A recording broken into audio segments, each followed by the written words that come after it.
नाम के गांव में बड़ी बहन संध्या अपनी छोटी बहन किरण के साथ रहती है। एक दिन सुबह किरण उसे बुलाकर कहने लगती है, सुन छोटी, घर में पानी खत्म हो गया है, तो आज तू ही पनगट से पानी ले आना। तब तक मैं घर के सारे काम निपटा लूंगी।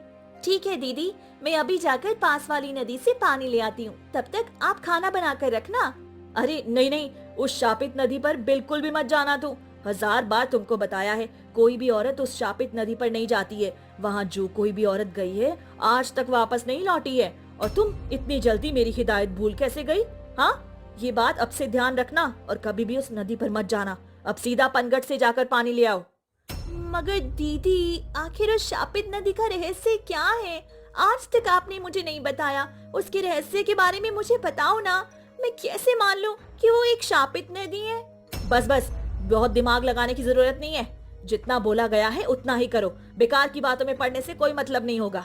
इसीलिए जो कहती हूँ वो मानो और याद रखना। तुम्हें सिर्फ पनगट ही जाना है और पानी वहीं से लाना, ठीक है ना? गुस्सा क्यों करती हो दीदी? ठीक है, जैसे भी तुम बोलो, मैं अभी जाती हूँ। ये बोलकर किरण मटका लेकर वहाँ से गांव के पनघट की ओर चली जाती है और वहाँ पहुंचकर वो पनघट से पहले ही मौजूद कुछ औरतों की भीड़ को देखकर खुद से कहती है, अरे अरे, यहाँ तो पहले ही इतनी सारी औरतें पानी लेने के लिए खड़ी हैं। लगता है मैंने घर से निकलने में देर कर दी। मगर अब क्या करूँ? जब तक मेरी बारी आएगी तब तक तो शाम हो जाएगी। और उफ, ये धूप, इसमें तो मेरा अभी से सर चकराने लगा। अब क्या किया जाए? तभी किरण के दिमाग में एक विचार आता है और वह मन में सोचती है, अरे हाँ, मैं वो नदी से भी पानी ला सकती हूँ। मगर दीदी ने तो पहले ही मुझे उस शापित नदी पर जाने से मना किया है। मैं तो नहीं मानती किसी नदी का शापित होना। नहीं, भला मैं क्यों डरूं? अब इतनी देर तक मैं यहाँ धूप में इंतजार भी तो नहीं कर सकती ना। उसी नदी से पानी लेना सही रहेगा। ये बोलकर किरण वहाँ से मटका लेकर गांव की उस शापित नदी के किनारे पहुँच जाती है और इतना सुंदर नजारा देखकर कहती है, अरे वाह, इस जगह तो इतनी सुंदर हरी भरी हरियाली है। और तो और इतनी सुंदर नदी है। ये तो भला ये शापित कैसे हो सकती है? मैं यहाँ पहली बार आई हूँ। मुझे तो ये इतनी सुंदर जगह लग रही है। लगता है दीदी मुझे बेवकूफ बना रही थी। चलो, फिर मैं पानी भर ही लेती हूँ। ये बोलकर किरण मटका लेकर नदी से पानी भरने लगती है। तभी नदी के पानी में भवंडर उठने से और तेज लहरें उठती हैं और उनसे अचानक एक सुंदर सी जलपरी प्रकट होती है, जिसे देखकर किरण डर के मारे हैरानी से बोलती है, अरे अरे, ये कौन हो तुम? और तुम पानी से कैसे निकली हो? क्या मैं जो देख रही हूँ वो सच है या बस मन का वहम है? कोई इंसान भला पानी से कैसे निकल सकता है? कौन हो तुम और मुझसे क्या चाहती हो? डरो मत, मैं तुम्हें कोई नुकसान नहीं देने आई हूँ। मैं कोई इंसान नहीं बल्कि एक जलपरी हूँ जो इस नदी के पानी में काफी समय से रहती है। तुम्हें मुझसे डरने की कोई जरूरत नहीं है। अच्छा, तो तुम जलपरी हो? मैंने पहली बार किसी जलपरी को देखा है। मुझे तो अपनी आंखों पर यकीन ही नहीं हो रहा है। क्या तुम्हारी वजह से गांव के लोग इस नदी को शापित समझते हैं? हाँ, सही कहा तुमने। एक बार एक मछुआरे ने मुझे अपने जाल में पकड़ लिया था और बड़ी मुश्किल से मैंने खुद को उस जाल से छुड़वाया। उसने गुस्से में आकर इस नदी को शापित बनाकर गांव वालों को भड़का दिया था, क्योंकि लोग तो उसकी बात पर यकीन करेंगे नहीं कि उसने एक जलपरी को देखा है। तब से पूरे गांव के लोग यहाँ से डरते हैं। मगर तुम तो बहुत बहादुर निकली जो अकेले ही यहाँ आ गई हो। ओह, तो ये बात है। तभी गांव के लोग इस नदी को शापित बोलते हैं। और मेरी दीदी ने मुझे यहाँ आने से मना किया था, मगर मैं यहाँ मजबूरी में आई हूँ। पनगट पर बहुत भीड़ थी तो मैं यहाँ चली आई। लेकिन तुम क्या अकेली ही पानी के अंदर रहती हो?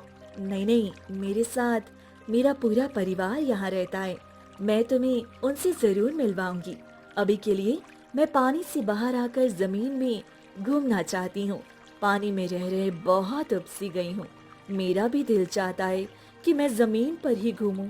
क्या तुम मेरा हाथ पकड़कर मुझे पानी से निकलने में मदद करोगी?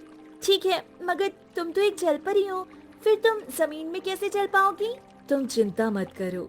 जैसे ही मैं जमीन पर पैर रखूंगी वैसे ही मेरी पूंछ मेरे पैरों में बदल जाएगी लाओ, मुझे अपने हाथ को जल्दी से दो। ये बोलकर जलपरी पानी के अंदर से अपना हाथ किरण की ओर बढ़ाती है। तो किरण भी कुछ देर सोचने के बाद जलपरी को पानी से बाहर निकालने के लिए अपना हाथ बढ़ाकर उसे निकालने ही वाली होती है कि तभी जलपरी अपना जोर लगाकर बेचारी किरण को पानी के अंदर खींच लेती है। किरण पानी में गिरते ही मदद की गुहार लगाकर बोलने लगती, बचाओ, बचाओ, कोई तो बचाओ, मुझे मुझे बचाओ, मैं डूब रही हूँ, मुझे तो तैरना भी नहीं आता है। और तुमने ये क्या किया? मैंने तुम्हें एक अच्छी जलपरी समझा था और तुमने मेरे साथ धोखा करके ठीक नहीं किया। मुझे ये तो पता था इंसान भोले होते हैं, मगर ये नहीं पता था कि तुम्हारे जैसे बेवकूफ लोग भी होते हैं। जब इंसान अच्छे नहीं हो सकते तो भला तुम जलपरी से अच्छे होने की अपेक्षा क्यों लगाती हो? मगर मैंने तो तुम्हें अच्छा समझने की भूल कर दी और अब मैं डूबकर मरने वाली हूँ। ये तुमने अच्छा नहीं किया। और जो कहानी तुमने मछुआरे वाली बताई थी, वो भी क्या झूठी थी? हाँ, वो कहानी भी झूठी थी। नहीं नहीं, इतनी जल्दी मैं तुम्हें मरने नहीं दे सकती हूँ। ये तो अभी शुरुआत है।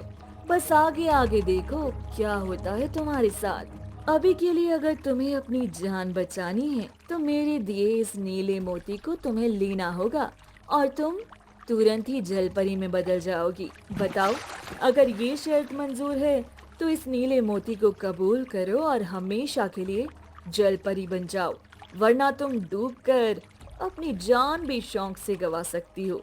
या तो डूबना स्वीकार करो या फिर जलपरी बन जाओ। क्या कहा तुमने? ये मोती मुझे जलपरी बना देगा और मैं कभी भी अपने घर नहीं लौट पाऊंगी? हे भगवान, तू ये कैसी परीक्षा ले रहा है? अपनी जान गंवाने से बेहतर है मैं जलपरी ही बन जाऊं। कम से कम दीदी से मिलने की कोई तो आस रहेगी। ठीक है, लाओ, मुझे दे दो ये मोती।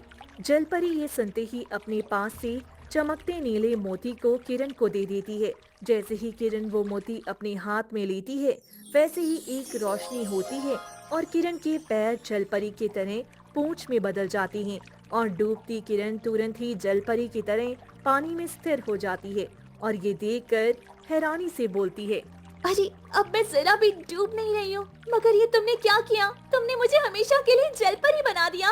अब मैं अपने घर कैसे जाऊंगी भला? मेरी दीदी बहुत परेशान होंगी मेरे लिए। तुम्हारे पास कोई रास्ता तो है नहीं। अगर तुम ये मोती लेकर जलपरी नहीं बनती तो पानी में डूबकर मर जाती। अब तुम अपनी इंसानी दुनिया को हमेशा के लिए भूल जाओ और मेरे साथ मेरी जलपरियों की दुनिया में चलो।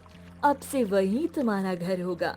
किरण ये सुनकर मन में सोचने लगती है और यही रास्ता देखकर वो मानकर जलपरी के साथ चलने के लिए राजी हो जाती है और जलपरी किरण के साथ उसे अपनी पानी के अंदर की दुनिया में ले जाती है और जलपरी और किरण पानी के काफी अंदर तैरते हुए जाते हैं। तभी एक महल दिखाई पड़ता है। जलपरी उस महल में जाती है और किरण भी उसके पीछे पीछे जाती है और जलपरी जल राज्य महल के दरबार में रानी जलपरी से मिलाने ले जाती है। वहां पहुंचकर जलपरी रानी से कहती है, रानी जी, ये देखिए मैं आपके आदेश पर एक और इंसान को हमारी दुनिया में ले आई। अब जल्दी ही हमारी दुनिया में रौनक आ जाएगी। बहुत बहुत अच्छा किया तुमने। तुम हमेशा मेरी उम्मीदों पर खड़ी उतरती हो। तो ये है वो नई इंसानी जलपरी। तो बताओ क्या नाम है तुम्हारा और तुम्हें हमारी दुनिया कैसी लगी? अब से तुम्हें यही रहना होगा।